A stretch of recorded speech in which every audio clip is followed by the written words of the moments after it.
Olá, seja muito bem-vindo, seja muito bem-vinda a mais um episódio de um podcast para donos de negócio de alimentação, feito por donos para outros donos. Aqui não é um consultor financeiro, um consultor de restaurante que é muito bom de falar, mas não sabe fazer. Aqui é quem vive a prática, é de dono para dono. E eu tô aqui em mais um episódio com a minha esposa e sócia, Sandra. Olá, pessoal. Então, amor, qual que vai ser o tema do episódio de hoje? Nossa, hoje tá especial, porque é como montar um restaurante, só que é o quê? Como não fazer. O que não fazer, né? Porque, pois é, esse tema é o mesmo do último encontro, não é? Isso, o nome é, mas a gente contou no último, era o quê? O que tinha que fazer, né? Quais que eram os principais que a gente citou ali para dizer o que ele tinha que fazer. Mas agora é o que não fazer. Que é tão importante quanto, né? Porque às vezes você não sabe o que fazer, mas saber o que não fazer é fundamental. E a gente dividiu em 5 pontos fundamentais aqui do tudo que a gente aprendeu na nossa trajetória, do que a gente viu de já muitos casos de mentorados e de outros negócios que a gente acompanha. Então, o que não fazer ao montar um restaurante? Fica atento que vai ter muita dica valiosa hoje. Hein, amor? Até eu acho que a gente acaba sempre olhando e se apegando no que a gente já sabe. Que isso é fácil, né? Ah, o que eu preciso fazer para montar? Já vem com mais facilidade. Agora, o que não fazer, essa é a chave aqui que a gente vai dizer que, olha, segredinhos nossos que a gente passou, aprendeu na prática e não quer que você faça a mesma coisa, né? Exatamente. Então, se você já está aqui nos assistindo, seja no YouTube, Spotify ou a plataforma digital que for, já coloca aí para nos seguir, já compartilha esse vídeo, porque você já sabe que vai ser um conteúdo valioso. Então, compartilhe com seu esposo, com a esposa, com algum amigo, dono de negócio de alimentação. E toda terça-feira, às 7 da manhã, tem um episódio novo. Então, toda semana tem episódio novo para você estar junto com a gente aqui no Pode Escalar. Um podcast de dono para dono que quer crescer, avançar, expandir, ter mais resultado, mais liberdade da sua operação. Tá bom? Então, vamos começar.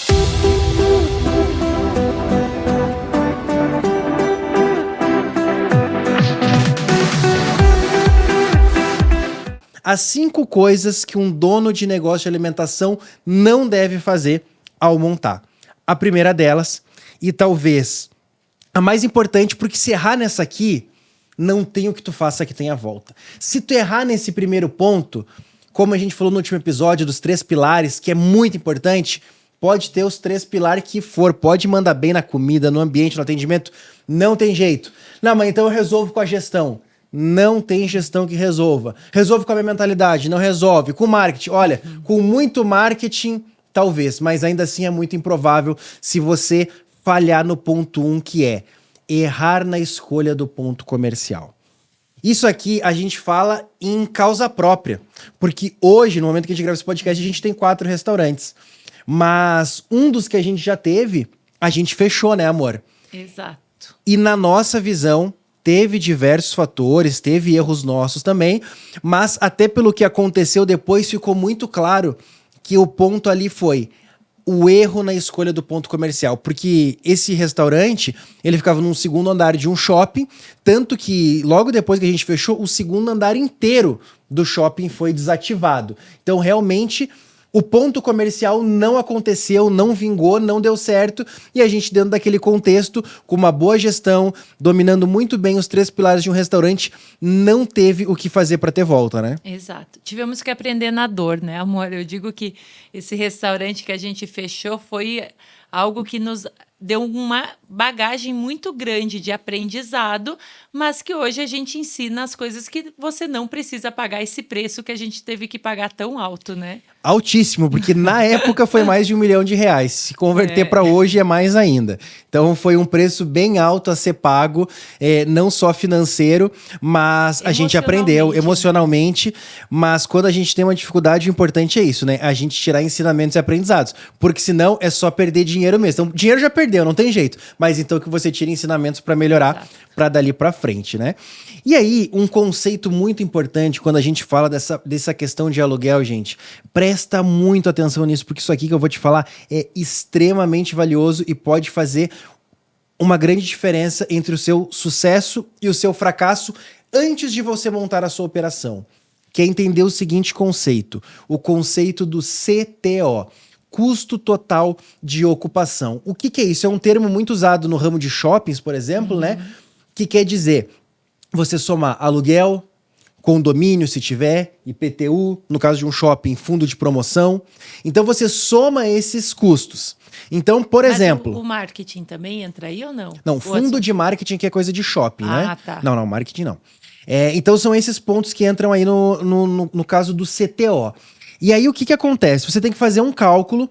Isso até, inclusive, eu vou entrar na parte financeira, justamente a questão do planejamento financeiro vai no meu segundo ponto, mas aqui eu vou te dar uma introdução no seguinte sentido.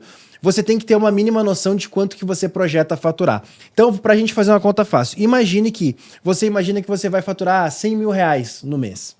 Se você tiver um aluguel, por exemplo, de 10 mil reais, a soma, né, não um aluguel, um CTO, aluguel, condomínio, fundo de promoção, de 10 mil reais, isso quer dizer que você tem um CTO de 10%. E eu vou te trazer um número muito específico aqui para você ter referência. CTO ideal, 6% do teu faturamento. CTO máximo, 10%. Acima disso, você já começa a se complicar. Por quê? Porque a conta é 100%. Se você comprometer muito do seu faturamento nesse custo, você não vai conseguir diluir no resto e o resultado vai ser uma operação deficitária, uma operação que dá prejuízo, que não dá resultado. Então, se você tiver, por exemplo, um CTO de 20%, a não ser em casos muito específicos, mas muito específico mesmo, que eu nem vou entrar aqui, que não que 99% não entra nesses casos, você já começou a falar do fracasso. Não tem o que você faça que vá ter retorno, porque você já começou num custo de CTO muito alto. Ô, amor, mas hoje shopping, normalmente, que é uma referência que se fala muito, né, de CTO. Shopping hoje trabalha com o quê, normalmente? Depende da negociação, né? Uma boa negociação tu vai conseguir aí de 5% a 7%. Mas, às vezes, eles estão cobrando 10%, 12%. E aí, qual que é o ponto? Às vezes, ali o aluguel chega a 10%, só que eles botam mais 13º de aluguel, sim, botam mais, a cada tanto tempo tem mais um reajuste tipo de 25% no aluguel, no CTO como um todo. Um condomínio muito alto. Então eles falam que é 7% de aluguel. Só que aí de condomínio dá mais 15, 20 mil reais por mês. E aí na soma o teu CTO vai lá para 13, 14, 15%.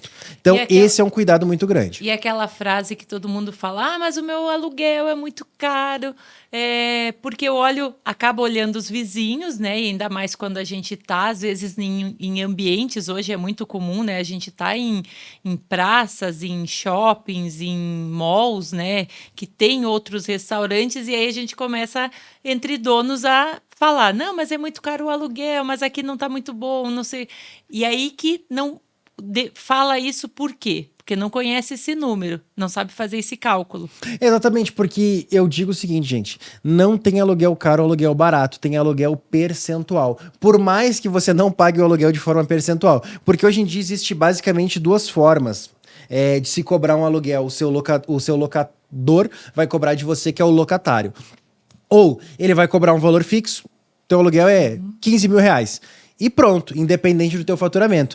Mas muitas operações como malls, shoppings, food halls, essas coisas, eles cobram um aluguel percentual em cima do teu faturamento. Mas isso é uma coisa. O que eu tô dizendo é que, independente da forma, você soma esses custos, soma condomínio, soma tudo, soma os itens relacionados a CTO e descobre qual que é o teu percentual em relação ao teu faturamento. Então, um aluguel de 10 mil reais, por vezes pode ser caro, se tu fatura 20 mil por mês. Assim como um aluguel de 50 mil é barato se você fatura 1 milhão. Então não se prenda que o aluguel, olhando ele isoladamente, é caro. Você tem que ver o quanto que ele representa percentualmente em relação ao teu faturamento. Uma outra coisa, quando a gente fala de ponto comercial, é a questão que eu anotei aqui como não abrir de qualquer jeito. O que eu quero falar sobre isso e quero jogar para ti, meu amor? Em relação à emoção versus razão.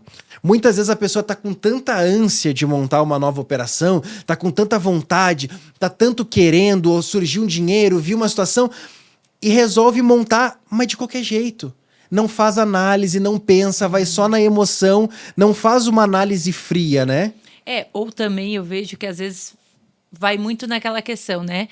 Porque lá naquele lugar diz que tá bom montar restaurante, mas às vezes não vai ser bom para o teu tipo de negócio, para a tua tipologia, né? O que você quer levar como experiência para o cliente. Então, acabar olhando muito o vizinho ou, né, alguém que às vezes te dá um conselho, falando sobre o ponto, falando sobre o espaço, porque diz que tem movimento, ou quando você vai num final de semana e aquele lugar tem movimento, e aí você enche teus olhos pelo final de semana, e aí tem durante a semana que às vezes aí não tem tanto movimento, e você se apega a isso. Então, por isso que tem que fazer uma análise completa, realmente, porque o ponto, ele vai ser decisivo nessa hora, né? E depois que o contrato está assinado, e mais do que o contrato, né? Um restaurante, na maioria das vezes, a não ser que você coloque um container num terreno, você vai fazer um investimento de estrutura, de fiação, hidráulica, elétrica, pintura, reforma, decoração. E tudo isso, se a operação der errado, tu não consegue tirar.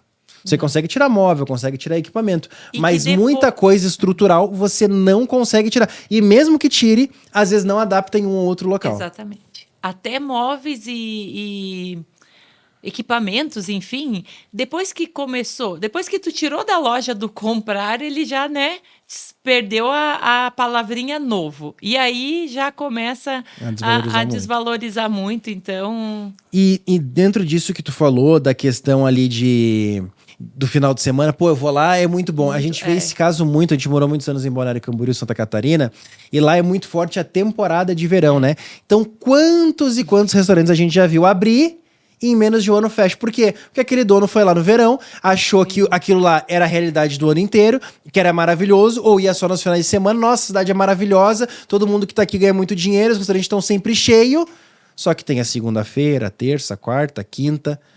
Tem o inverno, tem todos os momentos, e aí a operação não vai para frente. Exato. Então, fazer nesse momento, não adianta a gente ir pela emoção. Nesse momento, a gente tem que usar a razão, fazer uma análise mais fria das coisas. Por mais que eu trouxe uma questão matemática de porcentagem, por exemplo, ali em relação a CTO, escolher um ponto comercial não é uma matemática exata. Porque você pode fazer tudo isso aqui que a gente está te falando e muito mais sobre isso e às vezes ainda assim errar. Mas tem alguma ferramenta que dá para usar hoje de tecnologia para mapear isso? Existem ferramentas de geolocalização para isso. As grandes redes já usam ferramentas de geolocalização para definir o ponto. Isso ajuda, mas ainda assim, mesmo tendo a ferramenta, não é uma certeza. Então, ponto comercial tem muitas coisas para te dar um auxílio, mas não é algo matemático. Isso é muito importante deixar claro. Se alguém te garantir que esse ponto é o melhor ponto que existe, você vai dar certo lá, não faz. Tanto que, por exemplo, eu tenho mentorados que são do K2, né? Nossa mentoria para quem é mais avançado, é um grupo de elite, de donos de negócio de alimentação, e nessa mentoria a gente tem, inclusive, alguns mentorados que não são que eles têm uma franquia, eles são os franqueadores. Eles detêm a franquia e vendem as franquias para outras pessoas. E uma coisa que eu já aprendi com eles é o seguinte: quando uma pessoa vai comprar uma franquia, o franqueador, ele nunca deve dizer que esse ponto ele deve colocar. Eu aprovo esse ponto. Você pode levar sugestões, mas a pessoa tem que procurar, você dá um direcionamento, eu acho que aqui faz sentido, mas você nunca pode confirmar que é aquele local. Por quê? Porque depois o franqueado pode dizer, não, mas foi você que me disse que esse ponto aqui era certo, que esse ponto não tinha erro. Então, ponto comercial é uma coisa realmente muito delicada, mas com esse passo que a gente está te ensinando, já vai 90% dos problemas tu já vai te livrar só de seguir isso aqui. Um outro ponto que é quanto tempo você tem para esperar até dar certo. Vai entrar muito na questão do planejamento financeiro, porque às vezes tu monta, nossa, é maravilhoso e tal, só que você não parou para pensar que muitas vezes, gente, você tem um restaurante, inclusive é o normal, nos 6 primeiros meses você ter prejuízo, você empatar. E aí, normalmente a pessoa que ela faz com o restaurante, ela monta, ela acha que vai gastar um tanto, no fim das contas ela gasta muito mais do que imaginou, começa sem capital de giro, começa sem gordura para queimar, com um CTO já muito alto e nos primeiros meses acaba quebrando porque não tinha fôlego financeiro para aguentar. A pior coisa que existe, essa frase não é minha, mas ela é muito forte. A pior coisa que existe é um idiota motivado. E muitas vezes eu já vi muitos idiotas motivados. Ele não entende nada, ele não sabe de nada, mas ele é muito motivado, ele é muito assumidor de risco e ele vai fazer dar certo porque com ele é diferente. Não faz uma análise fria nessa questão e acaba se dando muito mal. E até no todo, né, amor? Também não busca o conhecimento, né? Então, esse buscar o conhecimento é em todas as áreas, né? Que a gente fala do restaurante. Ah, eu sei a cozinha, ok? É saber uma parte do que é um restaurante, do que é montar um restaurante. Então, às vezes encontra aquele motivado, eu sei cozinhar, nossa, isso aqui é muito bom, vou colocar para vender, vai vender. Tá, mas se fosse só isso... Tava fácil a nossa brincadeira, né? Exatamente. E aí, gente, eu não tô dizendo que você não deva correr riscos, pelo contrário, não existe empreender sem correr risco. Empreender é correr risco, mas o nosso papel como empreendedor é diminuir os riscos. A gente nunca vai conseguir eliminar. Ter pavor de risco eu também não te aconselho, porque você não vai crescer, você não vai avançar, aí você tem que ser funcionário público. Se você é empreendedor, você vai correr riscos. Não tem jeito. Mas o grande ponto é administrar esses riscos, diminuir esses riscos. E aqui, nesses itens que a gente falou sobre o nosso primeiro ponto, que é não errar na escolha do ponto comercial, é fundamental. A segunda coisa que a gente não deve fazer ao montar um restaurante é ignorar o planejamento financeiro. Então, quando a gente fala de um planejamento financeiro antes de montar a operação, a coisa mais básica que a gente precisa fazer e que muita gente eu vejo não fazer é minimamente fazer uma projeção pessimista, uma projeção realista e uma projeção otimista de quanto você pretende faturar nessa operação. E mais do que pretende, o quanto neste local, neste espaço, com essa capacidade, com esse número de cadeiras, com essa capacidade de atendimento, quanto é possível fazer. Mas aí eu te digo, e quem nunca abriu um restaurante, tá? Que tá pela primeira vez, não sabe nem qual que é o ticket médio que vai poder vender ali. Não, Como mas é que assim, como é que tá. ele pensa nisso tudo, entendeu? Tá, vamos lá. Então, assim, tu tem que saber mais ou menos, pelo menos o teu cardápio. O que que tu vai vender? Quais que são os pratos? O que que mais vai vender?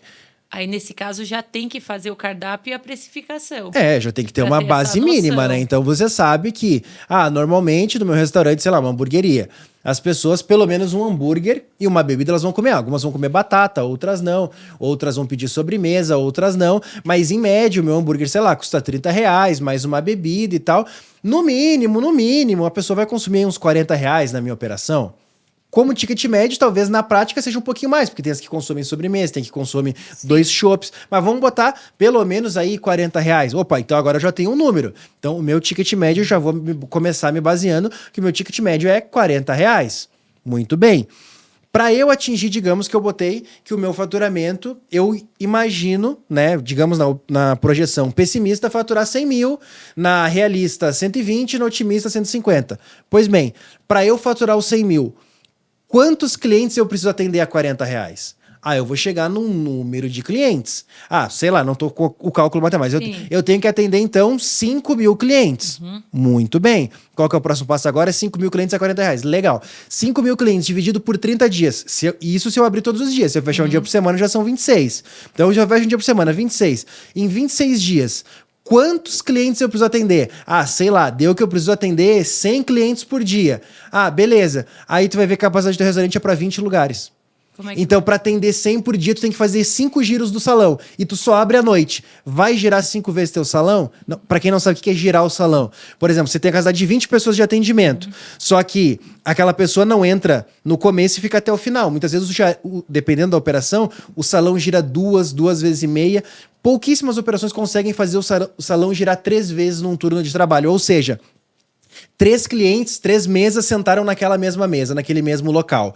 Então, seria isso. Então, essa questão do giro do salão. Então, você tem que fazer essa conta. Com isso, você já vai conseguir saber se essa previsão faz sentido ou não faz. Porque aí você não faz isso, você vai só na emoção, não, vai dar certo, eu vou faturar 100 mil por mês e tal... Só que aí você vai botar na matemática, não é real. Então, isso aqui é uma coisa muito importante e por isso que muita gente fracassa, por isso que muita gente acaba falindo no nosso ramo, porque ignora o planejamento financeiro. Isso para mim parece uma coisa muito óbvia, mas se eu tô falando é porque eu sei que pra maioria não é. E aí a pessoa vai naquela questão assim: "Não, porque eu sou conhecido, é porque Deus tá comigo, porque minha comida é boa". Tá tudo bem, tudo isso aí, eu não tô discordando de você. Só que tem uma questão de capacidade de atendimento versus ticket médio, e aí é matemática. Aí não é Deus tá comigo ou não tá, minha comida é boa ou não tá. Tem uma questão prática e óbvia, lógica que precisa ser feito. E isso também serve para ver também quanto a gente vale a pena investir também, né? Eu vejo muito que essa conta a gente usa também, além de, né, ver se realmente vai ter um retorno esse restaurante, mas é pensar também, eu estou investindo quanto, o que que eu quero colocar dentro desse restaurante para ver se em quanto tempo eu vou ter esse retorno. Porque aí eu faço essa conta, se eu vou faturar tanto, se vai ter tantos giros, como que vai ser isso, eu também consigo já Exatamente. pensar. Aí a gente até iria para um conteúdo mais avançado que seria para a gente ver o payback da operação. Isso. Ou seja, então eu vou investir 500 mil para faturar tanto, digamos, faturar 100 mil, a minha margem de lucro é de 10%, então eu por mês vou ter 10 mil reais de lucro. Para recuperar esses 500 mil, quantos meses eu preciso? Sei lá, precisa de acho que 50 meses, né? Então eu preciso de 50 meses. É viável? Não é viável? Tá dando uma realidade? Não tá? Ou seja, eu não posso ignorar o planejamento financeiro ao montar uma nova operação. Ah, então tu quer dizer, Rafael, que o que tu vai colocar ali vai dar exato? Não. Uma coisa é certa, não vai dar esse número.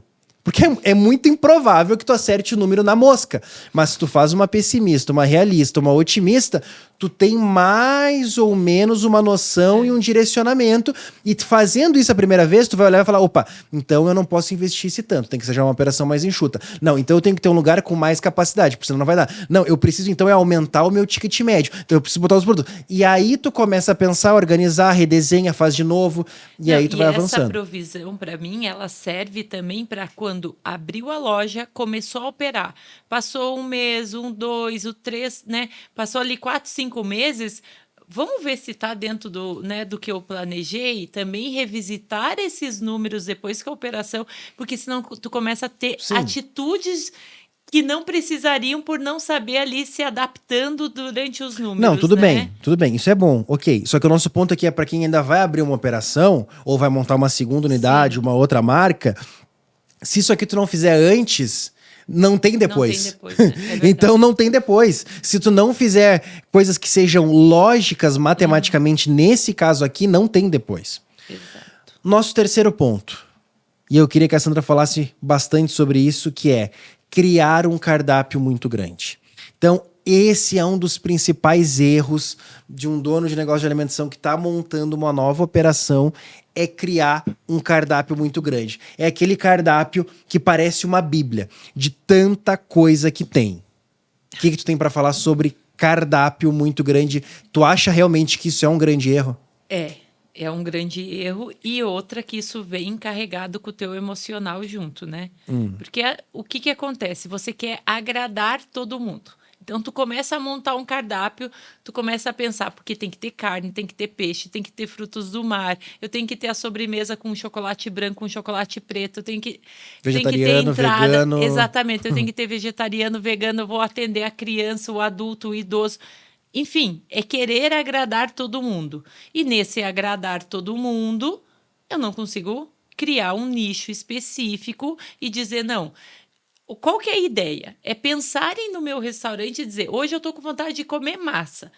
Então tá, massa eu tenho a referência da Combina, né? Estou dando exemplo aqui. Mas, por exemplo, eu quero comer uma carne, então eu tenho o nome de um restaurante que eu tenho essa referência, porque lá eu sei que eles são específicos, tem rotatividade, está sempre com os ingredientes muito frescos, né? O cardápio enxuto ali te dá essa possibilidade de ter um alimento com muito maior... A qualidade desse alimento é muito maior, porque está tudo muito fresco, gira rápido, não fica estocado, não fica alimento parado. Um cardápio grande é estoque parado. né? Eu não sou especialista em frutos do mar, mas aí eu começo a colocar lá uma massa com camarão, com lagosta, com lula, e aí aquele estoque vai ficando lá. Então já não tem uma coisa fresca. A gente sempre se E preocupou. mais do que fresco, né, amor? Desperdício. O funcionário não tá acostumado a muito fazer aquele prato, quando faz, erra.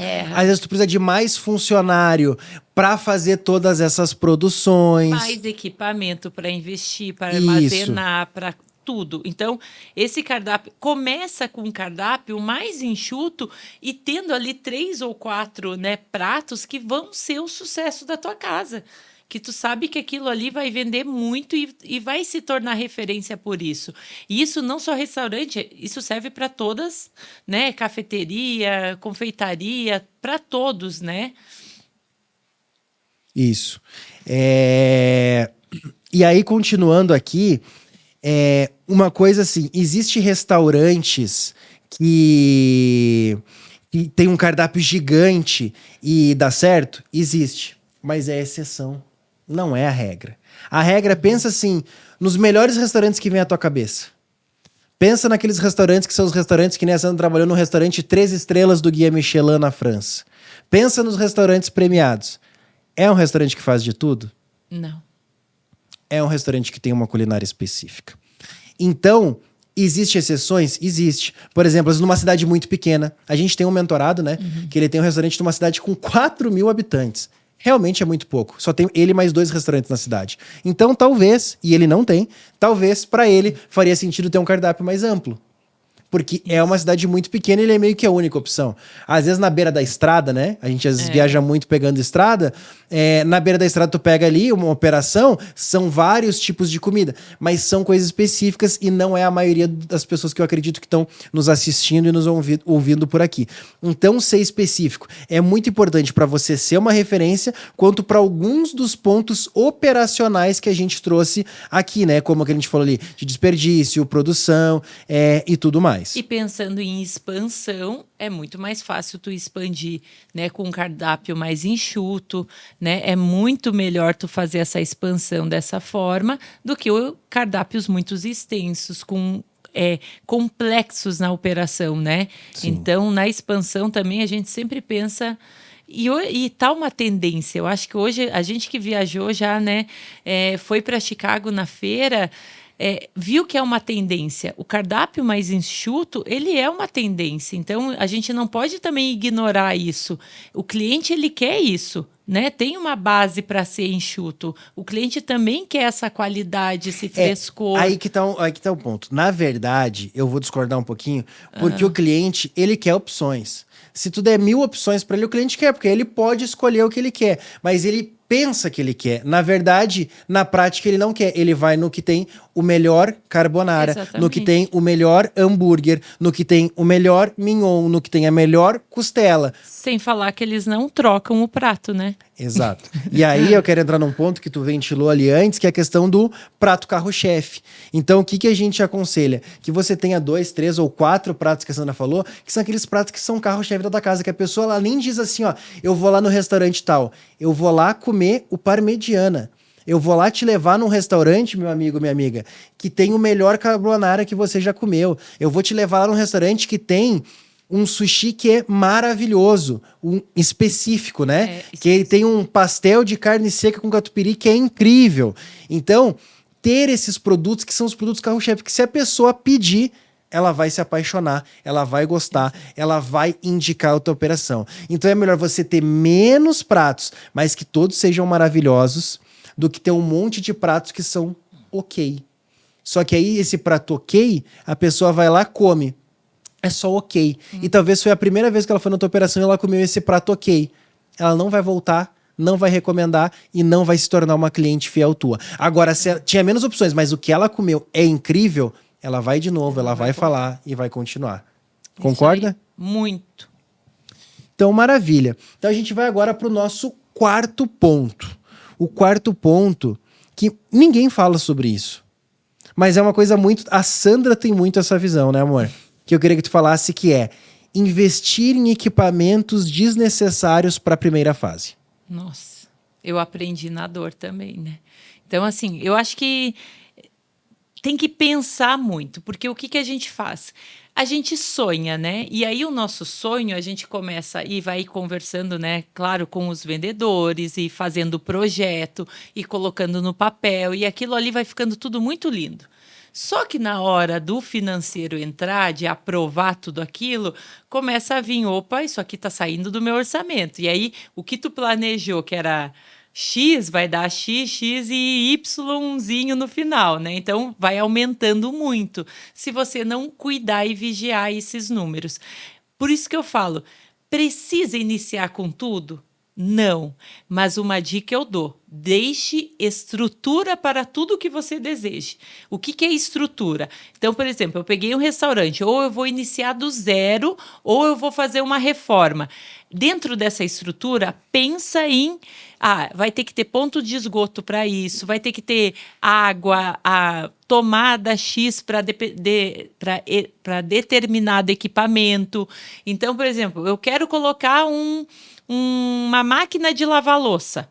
Eu não preciso, às vezes, iniciar com a máquina de lavar louça, mas eu preciso deixar o quê? Toda a espera dela. Então, eu já deixo o ponto de energia, eu já deixo o esgoto, entrada de água, saída da água, né? Eu deixo o espaço ali desenhado no projeto e faço a estrutura. Porque essa estrutura, depois que está pronto, tu vir ali, começar a quebrar a parede, puxar cano, fazer toda essa parte elétrica, é muito desgaste. Então, deixa isso pronto. E aí começou o fluxo. Opa, olha, agora tá bom, né? Conseguimos colocar uma máquina de lavar louça. Tá dando, o faturamento tá legal, tem demanda, o investimento vai valer a pena, né? Porque vai tirar ali uma pessoa, vai aliviar. Ok, aí compra. Mas tem que comprar com sabedoria os equipamentos. Agora imagina, tu monta tudo, deixa tudo lá lindo, perfeito, coloca máquina, coloca os equipamentos de última Máquina geração. de gelo. Máquina de gelo, ultracongelador.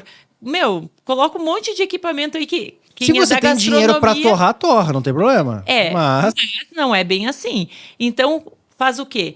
Coloca os equipamentos que vai ser o necessário para iniciar. E deixa espera para os outros. Então, conforme vai entrando o teu caixa, fazendo o teu fluxo, porque você sabe que vai gastar mais. No final da obra, ela está ali mais do que o teu orçamento. E isso eu nunca ouvi de ninguém que conseguiu fazer com menos. E outra coisa que a gente estava falando de financeiro, que muita gente quebra no começo por não estar preparado. Então é melhor tu ter esse dinheiro em caixa do que depois não ter caixa e quebrar a operação. Exato. Porque tu não tinha fluxo de caixa para aguentar. Eu acho que uma dica muito interessante, amor, por exemplo, é essa questão da máquina de lavar. Porque, por exemplo, assim, se você já precisar de uma pessoa para lavar a louça, você botar uma máquina, você não vai diminuir uma pessoa. Não vai. Agora, se chegou num ponto que a tua operação tá indo tão bem que você tem uma pessoa e tá precisando contratar a segunda, aí faça a conta da máquina de lavar louça, quanto vai custar, você parcela, por exemplo, e você faz um cálculo que em 10 meses é a mesma coisa que se fosse um custo de um funcionário. Bom, em 10 meses é o custo de um funcionário, depois eu não tenho mais esse custo e a máquina tá aqui comigo. Aí vale a pena. Mas então também entender o tempo e o momento de cada coisa para gastar, né? Para não sair queimando caixa, aí depois a operação não vai tão bem, começa os primeiros meses não dando resultado, o que é extremamente normal, não sair já tendo lucros absurdos nos primeiros meses,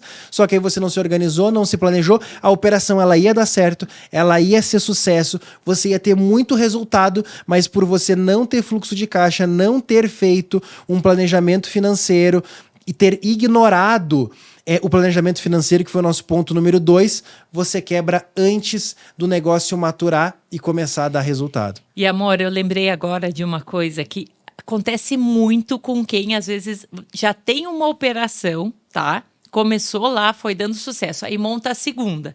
Só que aí ele não quer passar pelas mesmas dores que passou na primeira, né? Ele pensa assim, não, agora isso aqui eu já vou comprar, já vou colocar, já vou iniciar. Só que cada loja é uma nova loja e tem que ser olhada como uma nova loja. Então, até quando a gente montou a loja da Brava e que fechou, a gente colocou muito mais nossas emoções que não estavam de acordo, porque a gente já dizia, não vamos passar por isso. Já vamos iniciar com isso. E aí a operação não dá certo. E aí você está com todos aqueles equipamentos, porque tu não queria passar pela mesma dor, né, do início, de não ter como... Só que é uma nova loja. Então, mesmo que você já tenha uma, tá abrindo a segunda ou a terceira, encare ela como uma primeira loja. E vai colocando o orçamento dela conforme ela vai mostrando o resultado. E não baseada na loja que você já tem, nos números que você já tem, né? Exato.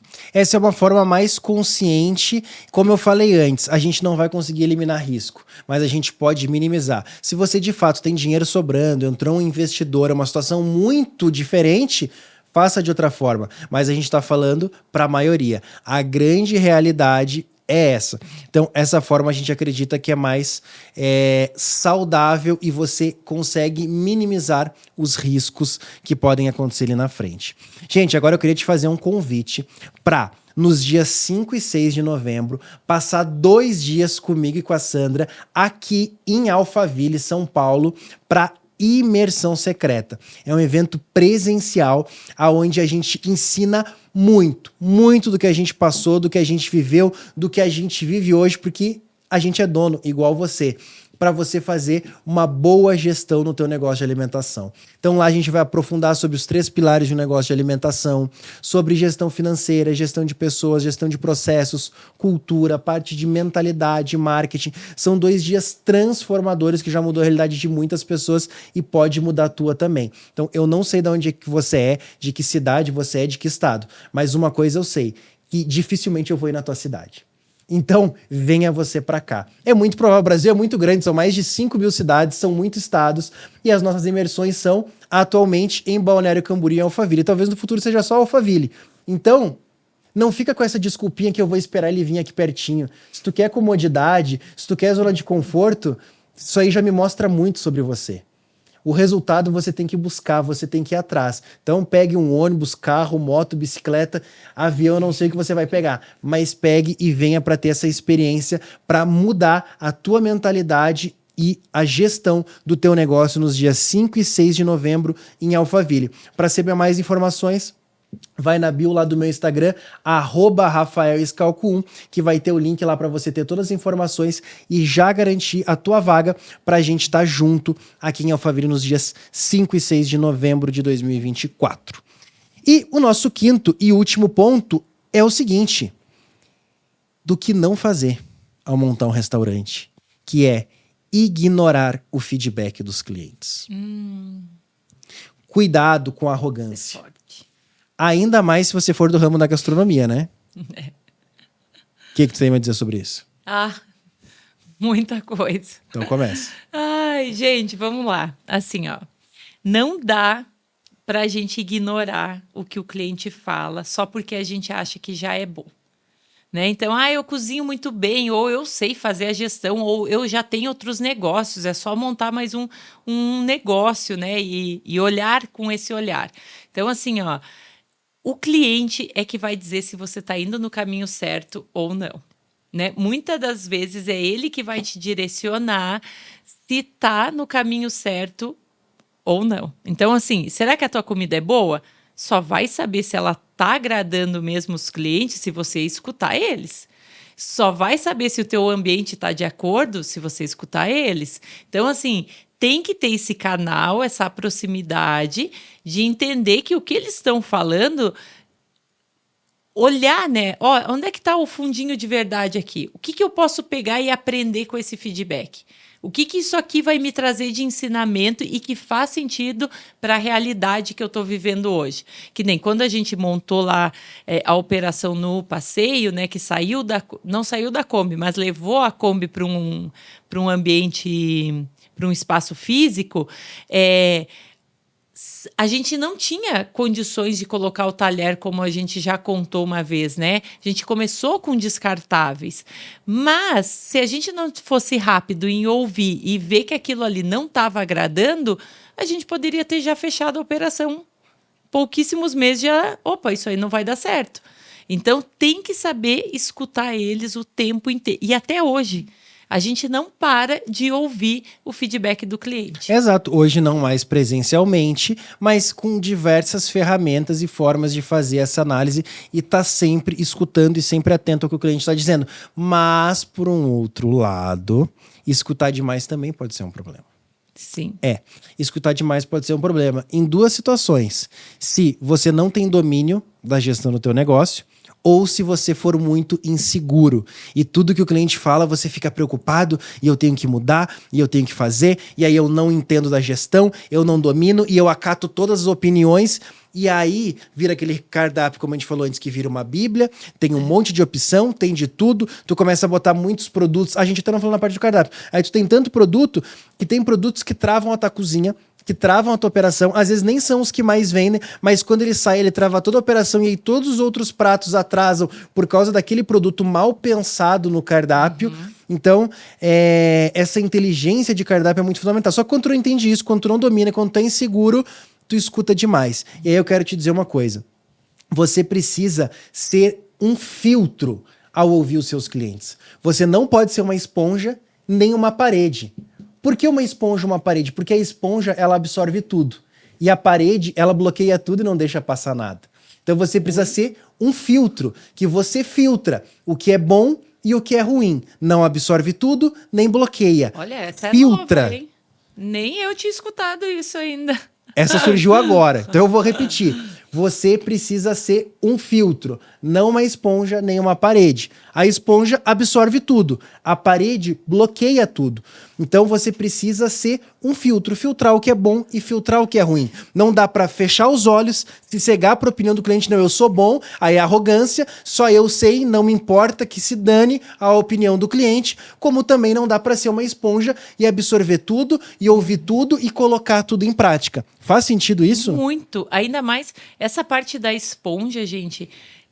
Cardápio é o que a gente mais vê, as pessoas vai crescendo o cardápio ao longo dos tempos, porque quer colocar cada prato que o cliente falou. Não, mas é que tá faltando só isso, falta isso. Aí o outro diz que falta esse prato. E aí tu começa a colocar, nem tem domínio, muitas vezes, aquele prato.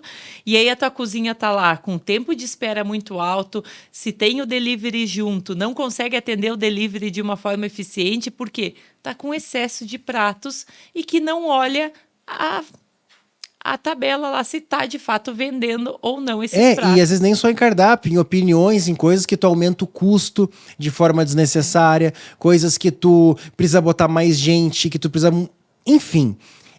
ouvir demais é um problema e não ouvir também. Exato. A gente precisa ser um filtro e ter esse meio termo e ter esse senso crítico entre o que é viável para o cliente, o que é viável, desculpa, para a operação e o que vai agradar a maioria dos clientes. Você agrada a todos, não vai. Eu sempre digo isso. A melhor forma de não agradar ninguém é querer agradar a todo mundo. O amor, e para fechar, qual que é o que tu acha que é o ponto mais importante para não fazer? O ponto mais importante de não fazer... desses 5. Bom, vamos recapitular os 5 aqui então que a gente falou hoje. Errar na escolha do ponto comercial, ignorar o planejamento financeiro, criar um cardápio muito grande, investir em equipamentos desnecessários e ignorar o feedback dos clientes. Para mim, o mais importante, se eu tivesse que escolher um, acho que os 5 são fundamentais, mas é o ponto número 1. Porque se você errar na escolha do ponto comercial... não tem depois, pra não tem também. Restante, não tem continuação. Não tem nada. Acabou o seu negócio, você já fracassou ali. Então, para mim, esse é o ponto mais importante. Antes de pedir também uma palavra final da Sandra, do que ela pegou aqui, o que ela teve de insight em cima do que a gente conversou hoje nesse episódio para trazer para vocês, o que eu quero te pedir? Você deixar aqui nos comentários quais os temas que você gostaria que a gente falasse nos próximos podcasts. Se você está nos escutando e nos vendo pelo YouTube, já coloca para seguir aí o nosso canal no YouTube e aperta o sininho para receber as notificações sempre que sair um novo episódio, que é toda terça-feira às 7h30. Se você estiver no Spotify, coloca para nos seguir ou em qualquer outra plataforma também. Acompanhe nossos conteúdos lá também em Rafael Scalco 1 no Instagram. Pra gente fechar, o que tu tira de ensinamento? Teve algum insight diferente? Alguma coisa que a gente falou aqui que tu tiraria até pra nós, pra você, pros nossos negócios? Eu acho que esse último de não ouvir, né, o cliente. né? Ouvir o feedback, mas com muita sabedoria dessa forma de como ouvir, porque isso vai ser a jornada do restaurante a vida inteira. Né? Desde o início até o último dia que tu tiver o restaurante, você vai estar ouvindo o feedback dos clientes. E essa sabedoria em saber filtrar. Discernir. Exatamente. Se aquilo faz sentido ou não para aquele momento porque tem coisas que às vezes a gente escuta, amor, e não faz sentido na hora. E aí você vai ver que só lá na frente que aquilo lá, opa, tem relação, tá fazendo mais sentido agora. Mas essa sabedoria, se é o momento, se de fato, né? Se isso aqui eu tenho que aplicar, não. Isso aqui ele falou, mas é só uma pessoa. Eu adoro também os números, porque vão te dizer e não fica aquela coisa. Mas todo mundo está falando que tem que ter tal prato. Um grande erro, né? Voltando então um pouquinho, então não vamos terminar agora, voltando um pouquinho, eu me lembrei de uma coisa muito importante para te falar. Porque um grande problema é a comparação. E quem compara, para. Então você fica se comparando com outras operações. Então eu vejo às vezes um mentorado que nos manda lá no grupo, onde tá todos.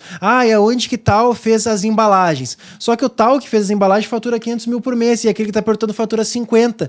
E aí quer deixar 10 mil parado em embalagem. Não faz sentido para aquela fase. Não faz sentido para aquele momento. Então a gente precisa olhar e entender as pessoas, as operações de sucesso, o que elas fizeram lá no começo. E não o que elas estão fazendo agora. Porque o agora dela não é a tua realidade. Então quem compara, para. Então se você não quer parar, para de se comparar com a realidade do outro hoje, que às vezes não é a tua realidade. É isso. É isso.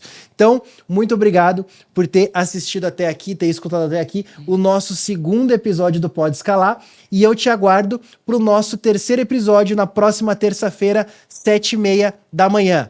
Bora escalar!